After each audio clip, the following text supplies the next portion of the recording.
शुभ सो शुभ ओम सलमाने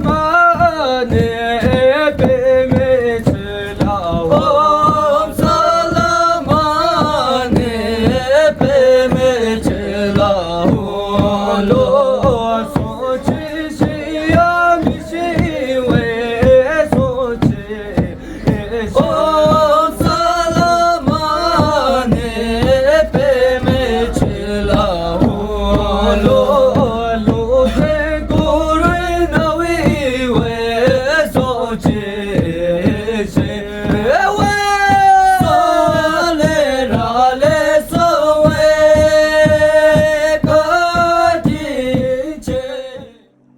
प्रकृति से परम शून्य तक।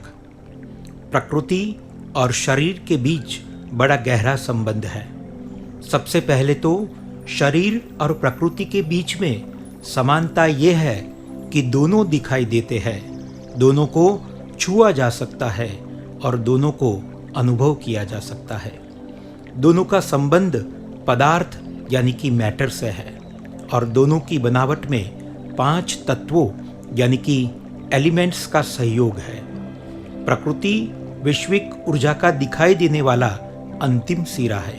असल में अदृश्य वैश्विक ऊर्जा शक्ति यानी कि यूनिवर्सल कॉन्शियसनेस का दृश्यमान रूप प्रकृति है।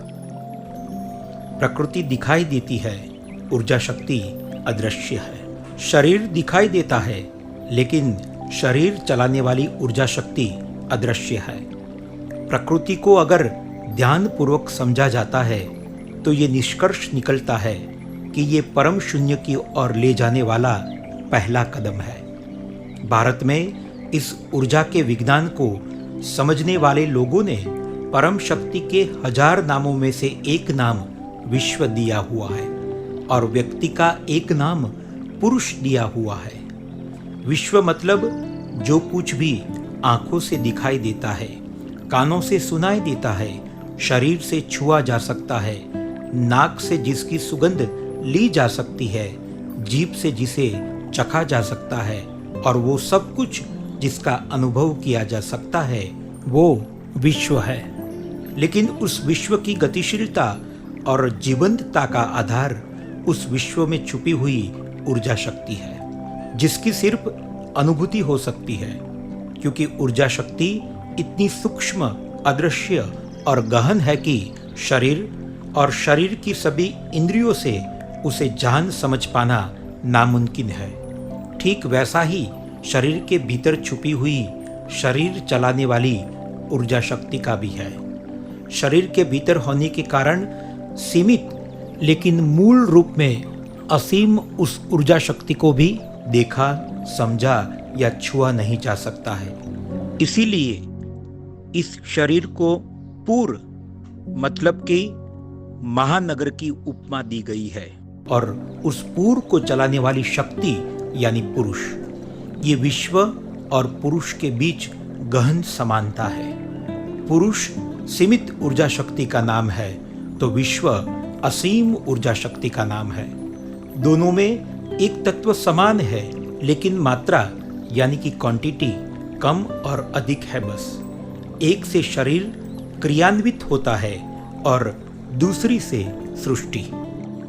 शरीर और प्रकृति के बीच में थोड़ा फर्क है और वो फर्क है विचार, इच्छा शक्ति, निर्णय शक्ति, संकल्प शक्ति और अहंकार का। प्रकृति मात्र है और शरीर के पास विचारों की अनियंत्रित और अविरत धारा है। संकल्प और विकल्प से संचालित मन है, इच्छा और इच्छा शक्ति है। कुछ पाने की इच्छा को पूर्ण करने वाली संकल्प शक्ति है, निर्णय करने वाली बुद्धि है और सफलता प्राप्त करने के बाद पैदा होने वाला अहंकार भी है। तो प्रकृति के पास ऐसा कुछ भी नहीं है। प्रकृति के पास तो कुछ भी निषेधात्मक और विघटनकारी है ही नहीं। प्रकृति के पास विधेयात्मकता और सकारात्मकता के सिवा कुछ भी नहीं होता है। व्यक्ति और प्रकृति के बीच में अगर कोई पहली दीवार है तो वो है अकारण, अनियंत्रित और अविरत विचारधारा मात्र। ये बेमतलब के विचार ही व्यक्ति और प्रकृति को अलग करते हैं। फिर है बुद्धि। बुद्धिमान होना गलत नहीं है, लेकिन बुद्धिवादी होना गलत है। बुद्धिमान यानी बुद्धि का मालिक, और बुद्धिवादी या बुद्धिजीवी यानी सिर्फ बुद्धि का गुलाम। फिर है अहंकार। अहंकार असल में अपने आप को विराट से जुदा करने वाला निषेधात्मक परिबल है। अहंकार का विकृत रूप मात्र मैं है, और अहंकार का सकारात्मक रूप अखंड, अद्वैत और असीम अस्तित्व है। अहंकार अगर शरीर के साथ है तो विकृति है, अहंकार अगर ऊर्जा के साथ है तो वो ही प्रकृति है। ऊर्जा के साथ होने वाले सकारात्मक अहंकार का अस्तित्व बस सिर्फ होने यानी कि जस्ट बीइंग मात्र से होता है। सृष्टि की सबसे प्रथम गुरु तो प्रकृति ही है, क्योंकि हमारे अस्तित्व तक जाने का महामार्ग तो प्रकृति में से ही प्रशस्त होता है। हम प्रकृति में अपने आप को समरस करते हुए प्रकृति में छिपे हुए ऊर्जा सागर में संपूर्ण समरस और समाहित हो सकते हैं, लेकिन उसके लिए हमें हमारा तादात्म्य और तालमेल प्रकृति के साथ बिठाना अनिवार्य होता है। प्रकृति की अपनी एक हार्मनी यानी कि सद्भाव होती है, एक रिदम यानी कि लय होता है।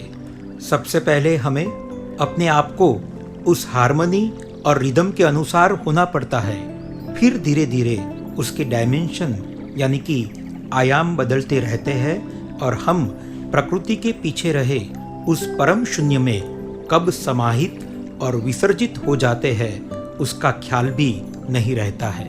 असल में हमारे जीवन और प्रकृति के भीतर जो ऊर्जा समाहित है उसे अनुभव से जानना होगा, और उसके लिए ध्यान महत्वपूर्ण साधन बन सकता है। ध्यान से हम हमारे भीतर समाहित ऊर्जा शक्ति को भी अनुभव कर सकते हैं, और फिर उसके अनुसार हो जाने से हम हमारे भीतर के शून्य से परम शून्य तक सहज ही बढ़ते हुए पहुंच जाते हैं। मानव आबादी और प्रकृति के बीच में कुछ भेद है। प्रकृति सिर्फ देती है और मानव आबादी सिर्फ लेना ही समझती है। प्रकृति खराब से खराब को ग्रहण करके उत्कृष्ट प्रदान करती है, और मनुष्य उत्कृष्ट से उत्कृष्ट को खराब कर देता है। प्रकृति में सहयोग और सहजीवन है, और मनुष्य के बीच में अलगाव है। प्रकृति में स्वीकार है, जबकि मनुष्य अस्वीकार से भरा हुआ है। प्रकृति शांत है, लेकिन मनुष्य अशांत है, और उसकी अशांति का कारण वो खुद ही है। प्रकृति के भीतर सब कुछ अपने आप घटित होता है, लेकिन मनुष्य के भीतर उसी घटना के लिए कर्ता का भाव पैदा होता है, और उसके कारण मनुष्य का प्रकृति से नाता टूट जाता है। प्रकृति एक अदृश्य संचालन शक्ति से अपने प्राकृतिक क्रम में संचालित होती है, और वो स्वसंचालन इतना सूक्ष्म और क्रमिक होता है कि हमने अपना जीवन प्रबंधन भी वहीं से सीखा है। असल में व्यक्ति का पहला मित्र तो प्रकृति ही है, क्योंकि मानव जीवन का विकास तो जंगलों से ही हुआ है। इसीलिए प्रकृति में घटित होने वाली सभी घटनाओं से प्रेरित होकर कुल मिलाकर हमने अपने जीवन को नवीनतम आविष्कार दिए हैं, क्योंकि हम प्रकृति से कोई अलग थलग नहीं है। हम भी उसी प्रकृति का अविभाजित हिस्सा ही है, लेकिन हमें उसका अविभाजित अंग बनने के लिए अपने आप को प्राकृतिक रूप में पुनः लाना होगा। प्रकृति 5 विभागों में विभाजित है, और शरीर भी 5 विभागों में विभाजित है। प्रकृति और शरीर का निर्माण करने वाले 5 तत्व यानी कि एलिमेंट्स एक समान ही है। इसमें पृथ्वी बड़ा महत्वपूर्ण तत्व है। ठोस तत्व का निर्माण इस पृथ्वी तत्व से होता है। पृथ्वी का पहला गुण वो है जो जीवन की जड़ों को मजबूती से पकड़कर रखता है। प्रकृति में पेड़ों को देख लो। पेड़ों का जन्म, जीवन और विसर्जन इस पृथ्वी से जुड़ा हुआ होता है, और मनुष्य की समग्र शारीरिक गतिविधियों का मूल पृथ्वी ही है।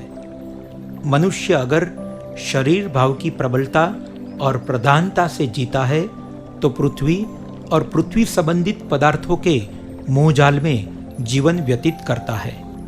लेकिन व्यक्ति अगर ऊर्जा को समझ गया है तो व्यक्ति जीवन शक्ति को ऊर्ध्व गति देगा। वो अपनी जड़ें शरीर से उल्टी दिशा में ऊर्जा सागर में उतारेगा और उससे फलित होने वाले फलों की दिशा नीचे होगी, क्योंकि ऊर्ध्व गति की दिशा गुरुत्वाकर्षण बल से उल्टी होती है। मतलब कि पदार्थ एकत्रित और विकसित करने हैं तो अधोगति होगी और ऊर्जा सागर से उल्टी दिशा में चलकर ऊर्जा शक्ति विकसित करनी है तो ऊर्ध्वगति करनी पड़ेगी। और उसका सर्वोत्तम उदाहरण है पेड़। जंगल में वृक्ष अपने आप उगते हैं। तीनों ऋतुओं को पेड़ साक्षी भाव से देखते हैं। खुद मिट्टी और खाद जैसे निस्वाद पदार्थ खाकर दूसरों को रसीले फल देता है। वृक्ष कहीं न जाकर अपनी ही जगह पर स्थिर रहकर जीवन का आनंद उठाता है। व्याप्त 5 तत्वों और ऊर्जा शक्ति में वृक्ष अपने आप को समरस कर लेता है। खुद धूप झेलते हुए दूसरों को छांव देता है। निर्बल एवं अक्षम लताओं को सहारा देकर अपने समान ऊंचाई प्रदान करता है। सबको विश्राम देता है और अंत में अपने आप को बीज के रूप में अनेक वृक्षों में रूपांतरित करके 1000 गुना करके धरती में समाहित हो जाता है। जैनों के तीर्थंकरों का ताड़ासन या वृक्षासन असल में वृक्ष से ही ली हुई प्रेरणा का ही प्रतीक है। वृक्ष की पत्तियां गिरकर खाद बन जाती है और जंगल की जमीन को अधिक फलदायी बनाती है।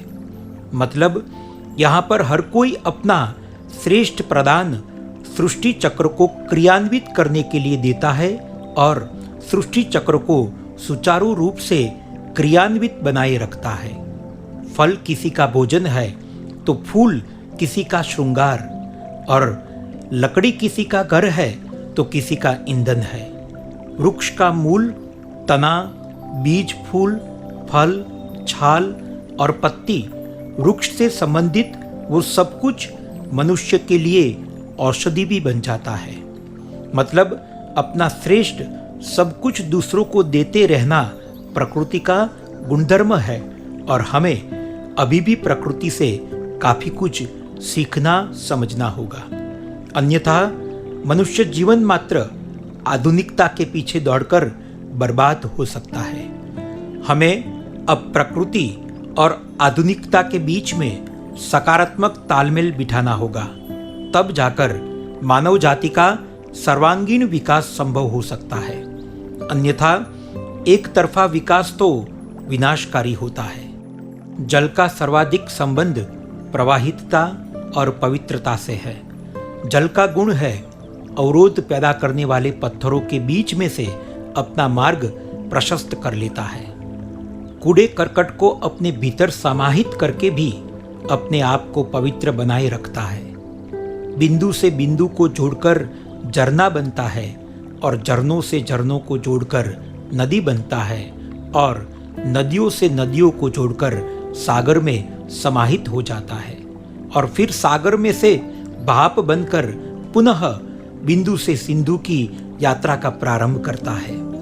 पानी की ये यात्रा हमें जन्म, जीवन, मृत्यु और पुनः जन्म के अविरत चलने वाले चक्र की ओर इशारा करती है।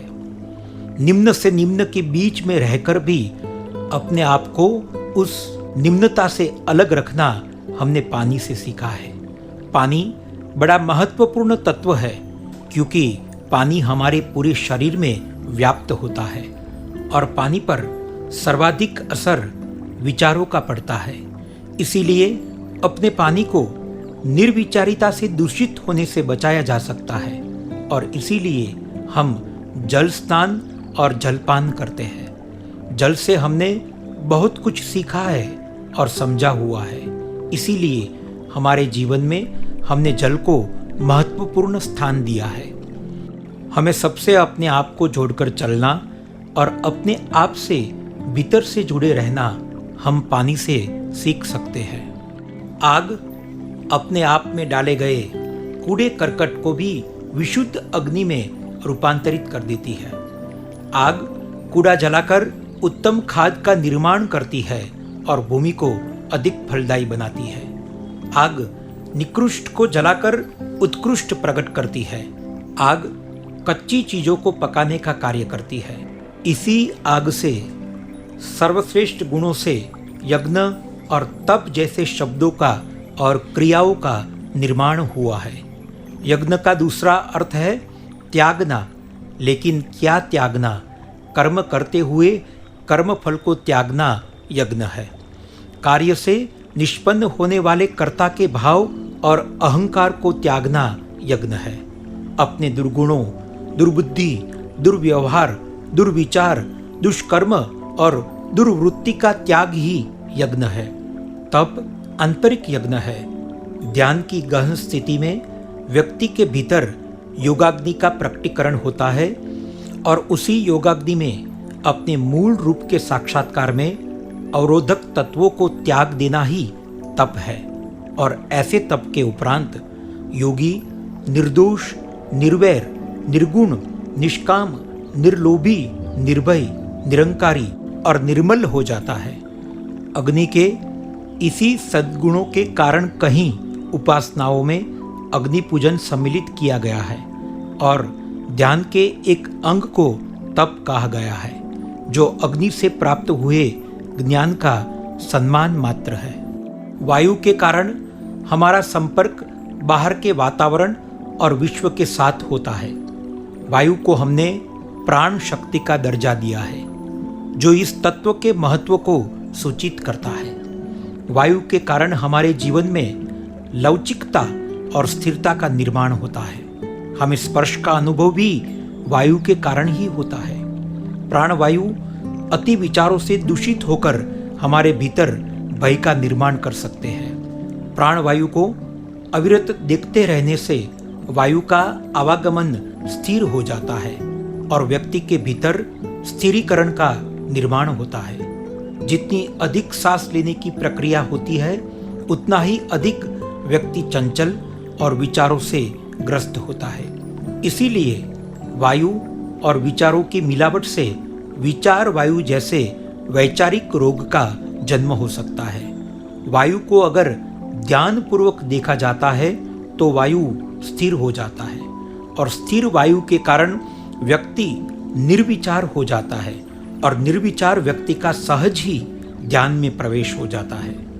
बुद्ध का ध्यान वायु के आवागमन पर ही आधारित था, जिसे विपश्यना कहा जाता है। वायु से हमने स्थिरीकरण, स्पर्श, मनोरोग का उपाय आदि सीखा और समझा है और प्राणायाम जैसे महत्वपूर्ण प्रयोग से हमने वायु को बलिष्ठ और स्थिर करने का अन्वेषण किया है। आकाश से हमें असीमित व्याप्त पारदर्शिता और सबको अपने भीतर समाहित करके संतुलित रखने का महत्वपूर्ण ज्ञान प्राप्त हुआ है। असल में आकाश ही सबसे बड़ा और असीम तत्व है, जिसकी सीमा आज का आधुनिक विज्ञान भी नहीं तय कर सकता है। हमारी सीमित से असीम की यात्रा का असली प्रेरक तो आकाश ही है। हम जब जब आकाश की ओर देखते हैं, तब तब हमें उस अनंत और असीम अस्तित्व की याद आती है और इसी कारण हमें हमारे अस्तित्व की खोज करने की प्रेरणा मिलती है। आकाश की अनंतता से ही हमें उस अनंत अस्तित्व का इशारा प्राप्त होता है और उस असीम यात्रा का द्वार खुलता है हमारे भीतर से। लेकिन अपने भीतर के द्वार को खोजने की प्रेरणा तो प्रकृति से ही प्राप्त होती है। कहीं महामानवों को सत्य का साक्षात्कार प्रकृति से हुआ है। श्री कृष्ण को सत्य का साक्षात्कार हिमालय से हुआ था। बुद्ध और महावीर ने सत्य का अनुभव प्रकृति में रहकर किया था। जीसस क्राइस्ट को हिमालय निवास से सत्य घटित हो गया था। मोहम्मद पैगंबर को हीरा की गुफा में सत्य अवतरित हुआ था। नानक देव को 3 दिन की जल समाधि से सत्य अनावृत हुआ था। सहजानंद को सत्य का अनुभव जंगलों में उतरा था। श्री राम, लाओ त्से, रज्जब, मीरा और नानक देव ने अपने आप को प्रकृति में समाहित करते हुए परम शून्य में परम विश्राम लिया था। प्रकृति से सीधा संबंध स्थापित करने की प्रबल इच्छा शक्ति के कारण उन महामानवों ने प्रकृति से परम शून्य की यात्रा परिपूर्ण की थी।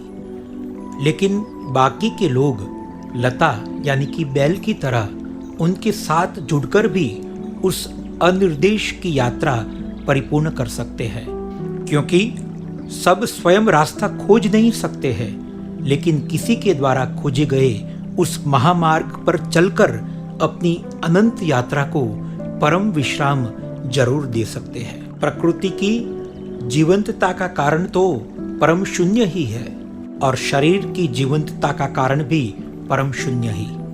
प्रकृति और शरीर के बीच में रही समानता का मूल कारण तो परम शून्य ही है। प्रकृति के बीच में रहकर असल में व्यक्ति यही सीखता है कि पदार्थ और जीवन के बीच में रही अदृश्य, अनिर्देश और अव्यक्त ऊर्जा शक्ति की अनुभूति कर लेना और उस अनुभूत हुए ऊर्जा सागर में अपने आप को शून्य कर लेना ही व्यक्ति के जीवन का मूल उद्देश्य होता है। लेकिन जब तक व्यक्ति उस मूल उद्देश्य को परिपूर्ण नहीं कर लेता है, तब तक उसे जन्म, जीवन, मृत्यु और पुनः जन्म के चक्र में रहना पड़ता है। प्रकृति से परम शून्य की यात्रा ही असली यात्रा है और जो भी लोग इस विज्ञान को समझने के लिए जंगलों में गए थे, वे पलायनवादी नहीं थे, लेकिन प्रकृति के पीछे रहे उस ऊर्जा सागर का अनुभव करने के लिए वे वहां गए हुए विज्ञानी थे। प्रकृति में अपने आप को समरस करने का सबसे सरल उपाय है प्रकृति के अनुसार हो जाना और अपने आप को उस तरंगों के साथ लयबद्ध करने के लिए बीच में जो भी अवरोधक तत्व आते हैं उसका स्वेच्छा से त्याग कर देना। उन अवरोधक तत्वों को या तो उसके मूल रूप में समझकर उन तत्वों के कारण निर्माण हुई इच्छाओं का ही मूल से त्याग कर देना, या फिर उन इच्छाओं को भुगतकर उन इच्छाओं से मुक्त हो जाना। बस ये 2 ही मार्ग है उन अवरोधक तत्वों से मुक्त होने के।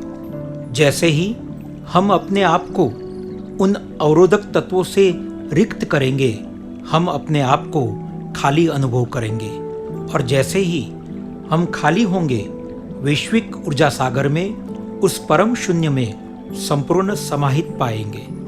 बस पूर्ण शून्य उतर जाएगा, नथिंगनेस रह जाती है, शेष बस कुछ भी नहीं बचता है, क्योंकि हमारा कोई भी अलग अस्तित्व ही शेष नहीं रहता है। तो जब हम नहीं है तो कुछ भी नहीं होता है।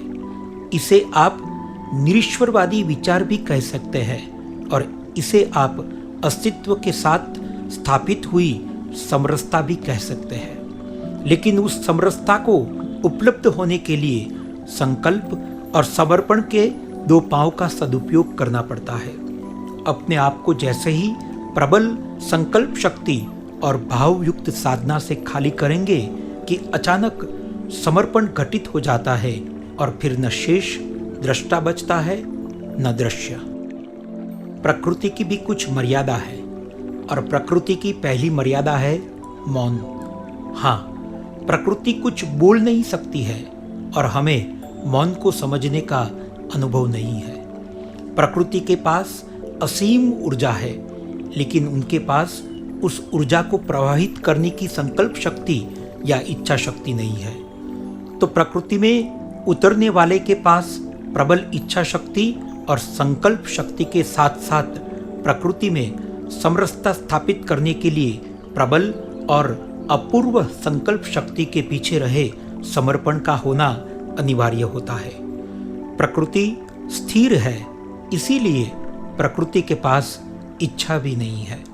तो अब प्रकृति से परम शून्य की यात्रा का और नजदीकी और सरल मार्ग क्या हो सकता है? उस यात्रा का सरल मार्ग है गुरु मार्ग। गुरु वैश्विक ऊर्जा सागर में समाहित भी होता है और इच्छा शक्ति युक्त भी होता है। गुरु परम मौन को उपलब्ध भी होता है और उसके पास शब्द और वाणी भी होती है। असल में सद्गुरु उस वृक्ष जैसा होता है जो उसके पास जाता है उसे छांव, आश्रय, फल, ऊर्ध्वगति और बीज के माध्यम से अपनी मूल अवस्था खोजी को प्रदान कर देता है। इसीलिए प्रकृति और व्यक्ति के जीवन काल का जीवित और जीवंत सद्गुरु दोनों एक समान दर्शनीय लगते हैं, क्योंकि दोनों निर्विचार परम शून्य में संपूर्ण समरस और समाहित होते हैं। दोनों दिखते हैं और दोनों का मूल अदृश्य और अनिर्देश में स्थापित होता है। दोनों मैं के भाव से मुक्त और सिर्फ होने की मात्रा की अनुभूति से युक्त होते हैं। इसीलिए जिसे प्रकृति से परम शून्य की परम यात्रा करनी है, उन्हें अपने जीवन काल के जीवित और जीवंत सद्गुरु से जुड़ जाना चाहिए, ताकि कठिन और दुर्गम प्रतीत होने वाली यात्रा को सुगम और सरल बनाया जा सकता है।